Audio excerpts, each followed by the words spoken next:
не про бассейн, у меня отказ нет. Аллаға шүкір, Анталияға келдік, қондық. Прям күшті болды. Өте жылдам жеттік негізі.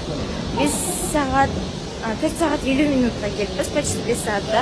Кеш 3 сағатта ерте келдік. Тифа айтатынан суға секіріп алайық бассейнге деп.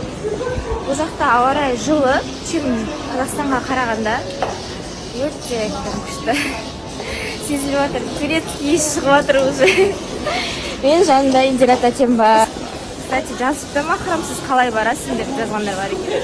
Жанында мен сестрам бар, мамам, сестренкасы. Мамам болып кеткен ғой бұл кісі енді. Мамито. Она моя крестная, любимая. Сондай. Енді керемет. Түркия елі вообще супер. Бұл аэропорт супер, қазір енді шығамыз. Аэропорты, да, соның өзінде уже білмеді.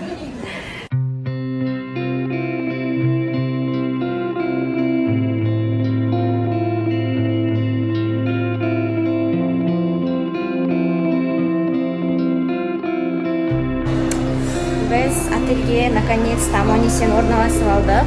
Бөлмемізге кіріп, сразу купальнигімізді киіп, енді бассейнге шығып бара жатырмыз. Может, дальше пляжға барамыз ба. Обед ішіп алдық, жаңа күшті шведский столда.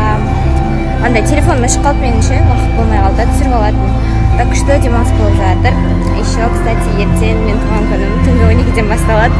Күшті Анталияда, прям Турцияда қарсы алу бұйырғаны өте қуанышты болып тұрмын. Бұйырса, күшті демалыс болсын. Все беріңіздер. Шашырап кетті ғой. Мына жақта күшті, әдемі. Бізбен еще 80 турист бар ғой, Шымкентте келіп.